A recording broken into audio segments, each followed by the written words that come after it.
Hello and welcome to EBible Fellowship's Evening Bible Studies with your speaker, Chris McCann. If you'd like more information or to hear more studies, visit our website at www.ebiblefellowship.com. And now, with your evening Bible study, here's Chris McCann. Good evening and welcome to EBible Fellowship's Bible study in the book of Revelation. Tonight is study number 23 of Revelation chapter 16. We're going to be reading verse 19. Revelation 16 and verse 19 says, "And the great city was divided into three parts, and the cities of the nations fell, and great Babylon came in remembrance before God to give unto her the cup of the wine of the fierceness of his wrath." And I'll stop reading there. Now we were discussing this last time. We saw that the great city that was divided into three parts is Babylon, which is also called the cities of the nations. It is the kingdom of Satan, and Satan rules over all the kingdoms of this world, over all the nations, all the unsaved, or he did, up until Judgment Day came and he was defeated. But at this point, this is describing the judgment of God upon the kingdom of Satan, Babylon, and the defeat of Satan and all of his armies, all of the unsaved people of the earth. And so Babylon, we have seen in other places, is said to have fallen, is fallen, and so the cities of the nations fell. The great city was divided into three parts. One part are the true believers that are still living on the earth in the day of judgment. The other two parts are the unsaved people of the earth that number in the billions. And great Babylon came in remembrance before God, and that is for her sins, her iniquities, and it is the time of her judgment. God used Babylon, Satan and his kingdom, Satan and his emissaries to come against the churches and congregations of the world. And so the cup, in a sense, was given to Babylon for Babylon to give to the corporate church to drink. But now, as we saw in Revelation 18 verse 6, God says, "Give unto her the cup." And let me read that again, because so easy to forget. Revelation 18:6, "Reward her even as she rewarded you, and double unto her double according to her works. In the cup which she has filled, fill to her double." So Babylon was instrumental in God meting out the cup of his wrath to the churches. And now God says, double the cup, double what she had filled out. And that was judgment to the third part, as Revelation chapter 8 goes into detail describing the judgment on the third part, meaning the judgment upon all Christendom, or the professed churches and congregations of the world, for the 23-year Great Tribulation period. But now the Great Tribulation is concluded. It's May 21, 2011, the day of transition from judging the church to judging the world, and therefore give the cup that Babylon had in her hand and fill it double. And that's because now the judgment is not only or exclusively upon the third part, but it is upon every unsaved individual in all the earth, including all the unsaved people within the churches and congregations. And God typifies the unsaved with the number 666, or 2/3. 666 is writing 2/3 really as a decimal. And so the 2/3 is double 1/3. And we can then understand what God is saying concerning his judgment on the whole world is double the judgment that was on the church, using those figures or that breakdown of 1/3, 2/3. Well, then finally here in verse 19, it says, to give unto her the cup of the wine of the fierceness of his wrath. And this language is familiar because we came across it back in Revelation 14. And in Revelation 14, verse 8, let's notice again, it says there, and there followed another angel, saying, Babylon is fallen, that great city, because she made all nations drink of the wine of the wrath of her fornication. Now that fits exactly with what we're reading in Revelation 16. And so we're certain of the context. Then look at verse 10 of Revelation 14. After the cry is made, Babylon is fallen, and it's repeated, it's doubled, indicating something that is certain and shortly to come to pass.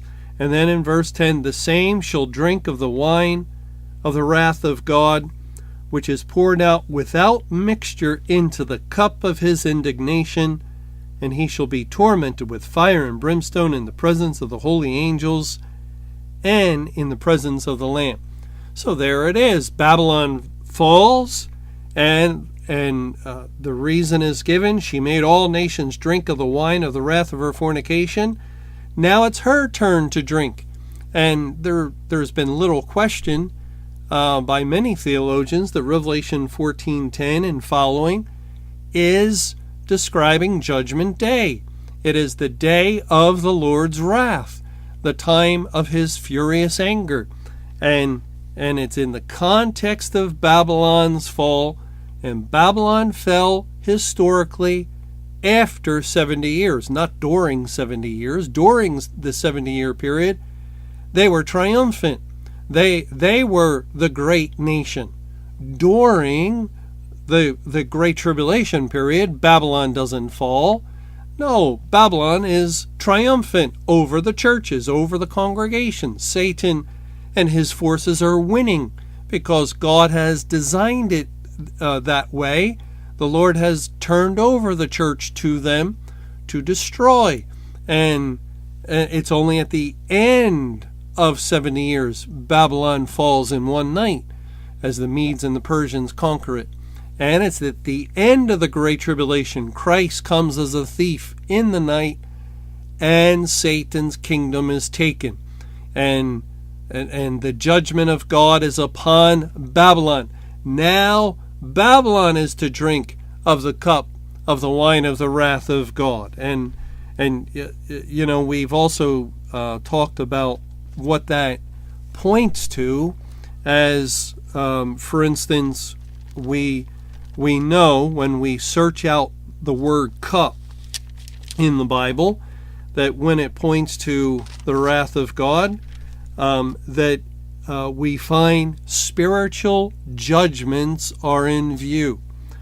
For instance, in Matthew 26, and at this point the Lord Jesus is in the Garden of Gethsemane, and Gethsemane means place of the press. I believe it has to do with olive press, but it's the same idea where Christ was being pressed as he experienced the wrath of God. And it says in Matthew 26, in verse 38, Then saith he unto them, My soul is exceeding sorrowful, even unto death. Tarry ye here, and watch with me. And he went a little further, and fell on his face, and prayed, saying, O my Father, if it be possible, let this cup pass from me. Nevertheless, not as I will, but as thou wilt. All right, so we see that Christ is exceeding sorrowful unto death, and he's in the Garden of Gethsemane, the place of the press. He is beginning to experience the wrath of God. He's being punished a second time. Of course, he's not making payment for sins at this point, payment was made from the foundation of the world, and God only requires payment for sin one time. So that was all the law demanded, which was death for the wages of sin, that for all those that Christ was dying for, and he made that payment as the lamb slain from the foundation of the world. But it was God's determinate counsel and will to send his dear Son, the Lord Jesus Christ, already declared to be the Son through his death and resurrection before this world was even created. And so he came into the world, declared the Son through the resurrection of the dead, and he carried out the Father's will perfectly. And the suffering, as the Bible speaks of Christ being under the wrath of God for 3 days and 3 nights, began in the Garden of Gethsemane Thursday evening, and the wrath of God is upon him. And yet any observer, anyone who would see the Lord Jesus as he fell on his face and prayed that the cup of God's wrath might pass from him, would have seen nothing else. They would have seen Christ on his knees in prayer, and they would not have seen thunderbolts or fire and brimstone or a sword from heaven striking him. They would have seen none of those things, because he was suffering a spiritual judgment, an unseen judgment. God's wrath was not visible upon him, but it was certain, and Christ experienced the wrath of God. Now also in Jeremiah, we know that just as the Lord Jesus drank of the cup of God's wrath in a spiritual way, so too did the churches and congregations drink of the cup of God's wrath spiritually. And we read about this in Jeremiah 25. It says, beginning in verse 15 of Jeremiah chapter 25, "For thus saith Jehovah, God of Israel, unto me, Take the wine cup of this fury at my hand, and cause all the nations to whom I send thee to drink it. And they shall drink, and be moved, and be mad, because of the sword that I will send among them. Then took I the cup at Jehovah's hand, and made all the nations to drink, unto whom Jehovah had sent me, to wit, Jerusalem, and the cities of Judah, and the kings thereof, and the princes thereof, to make them a desolation, an astonishment, a hissing, and a curse, as it is this day." And then it continues describing various kings and nations. But let's go ahead to verse 28 of Jeremiah 25, and it says, "And it shall be, if they refuse to take the cup at thine hand to drink, then shalt thou say unto them, Thus saith Jehovah of hosts, Ye shall certainly drink. For lo, I begin to bring evil on the city which is called by my name, and should ye be utterly unpunished? Ye shall not be unpunished, for I will call for a sword upon all the inhabitants of the earth, saith Jehovah of hosts." And there we have God's end-time judgment program laid out before us. First, notice when we read of the cup of the wrath of God, and God said to Jeremiah that all the nations would drink, verse 18 started off with Jerusalem and the cities of Judah. And then God comments on that in verse 29, "For lo, I begin to bring evil on the city which is called by my name." Jerusalem, Judah, the people of God in the Old Testament, who represent and typify the people of God in the New Testament, the corporate church. Judgment begins at the house of God, 1 Peter 4:17 tells us. And that statement just doesn't come out of thin air.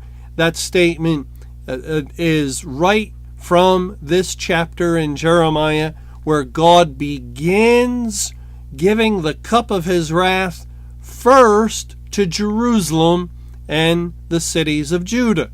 It's in keeping with what we read in Ezekiel chapter 9, where men go forth with slaughter weapons at the command of God. And it says in Ezekiel 9, verse 4, "And Jehovah said unto him, Go through the midst of the city, through the midst of Jerusalem, and set a mark upon the foreheads of the men that sigh and that cry for all the abominations that be done in the midst thereof. And to the others he said in mine hearing, Go ye after them through the city, and smite. Let not your eyes spare, neither have ye pity. Slay utterly old and young, both maids and little children and women. But come not near any man upon whom is the mark, and begin at my sanctuary. Then they began at the ancient men which were before the house." Begin at my sanctuary is where the judgment starts. Judgment begins at the house of God. 1 Peter 4:17. And here Jeremiah is the cup of wrath, and give it to the nations, to wit Jerusalem and the cities of Judah. And then God says, "For lo, I begin to bring evil on the city which is called by my name, and should ye be utterly unpunished," speaking to the rest of the nations of the world, "ye shall not be unpunished, for I will call for a sword upon all the inhabitants of the earth, saith Jehovah of hosts." And that's what God did in Revelation chapter 8. If you remember, we won't read it all, but verse 11, "And the name of the star is called Wormwood, and the third part of the waters became wormwood, and many men died of the waters, because they were made bitter. And the fourth angel sounded, and the third part of the sun was smitten, and the third part of the moon, and the third part of the stars, so as the third part of them was darkened, and the day shone not for a third part of it, and the night likewise. And I beheld and heard an angel flying through the midst of heaven, saying with a loud voice, Woe, woe, woe to the inhabitants of the earth, by reason of the other voices of the trumpet of the three angels which are yet to sound." And this is describing judgment on the third part, the church. Judgment began at the house of God. It began on the city called by God's name. And then God says to the nations, "Shall ye be utterly unpunished?" No, he calls for a sword for all the nations of the world. Woe, woe, woe to the inhabitants of the earth. And then Revelation 9 and Revelation 10 and Revelation 11 are within those three woes. The judgments we read about there are for the world in the day of judgment. And as Judgment Day came, May 21, 2011, it is the cup of wrath being transitioned from the church to the world. And the judgment on the churches as they drank of that cup, and it's an identical cup. Jeremiah 25, in that chapter, God gives Jeremiah the cup for the nations. And then Jeremiah gives the cup given to him to Jerusalem first, and then in order to the nations. And we don't read that he gave a special cup to Jerusalem, a special cup to Judah, and then God said, all right, now put that cup over here and here's another cup. No, God didn't say that. It was the same cup of wrath. And the cup of wrath that God meted out and had gave or did give to the churches and congregations was a cup of judgment, and it was a spiritual judgment. God speaks of not one stone being left upon another. He speaks of the Spirit of God coming out of the midst and Satan's spirit entering in. He speaks of a desolation and of making the churches and congregations a wilderness, a dry land and barren with no water. And as we read there in Revelation 8, the third part of the sun was dark and the third part of the moon. The light of the gospel was put out within the churches and congregations. And yet none of it, not a single one of those statements was literal. The church buildings, its structures remain intact, stones upon stones, and the wilderness and desolate land and dried up water.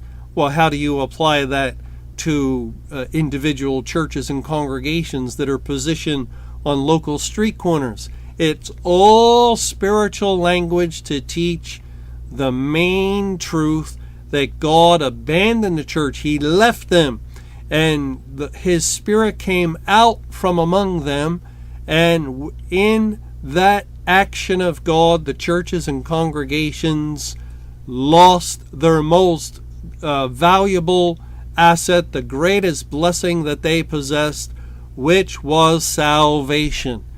But during the 23-year judgment upon them, there was no salvation. God was not working to save in any church in the world, and rather Satan was working after the workings of signs and wonders. They were evil operations of the devil that were being conducted within the church. The working of God in blessing His word unto salvation was not being performed. And that's the cup. That's the cup, and the cup that Christ drank of in the Garden of Gethsemane, which likewise was spiritual. Now, how do we determine what something means in the Bible? You have to look at how God uses the word. You have to look at how God uses it in other places and other situations.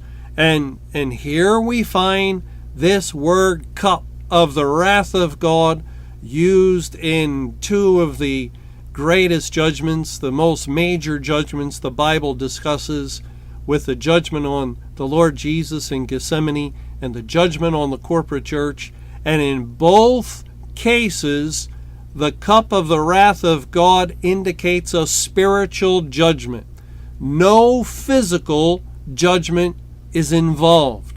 Christ did not physically suffer thunderbolts from heaven in the garden, and the church did not physically suffer being torn down, every church building in all the world, so that not a single stone remained upon another. But they were spiritual judgments that pointed to the wrath of God. And likewise, when we read in this verse in Revelation 16:19, and as we read in Revelation 14:10, also about the cup of the wrath of God at the time of Babylon's fall, it can only be understood to mean a spiritual judgment takes place upon the inhabitants of the world. And that's it in keeping. It goes along with, immediately after the tribulation, the sun is darkened and the moon does not give her light, and so forth. And then God says in Mark 13:24 that occurs over a period of days. And Luke 21:25 tells us that it's signs in the sun and the moon and the stars. And that's because it's spiritual, completely spiritual. Thanks for joining us for EBible Fellowship's Evening Bible Studies. You can hear these studies Monday through Friday over Paltalk, Skype, EBible Fellowship's webcast audio, or over your phone. For more information or to hear other studies, visit www.ebiblefellowship.com. Until our next study, may the Lord's perfect will be done.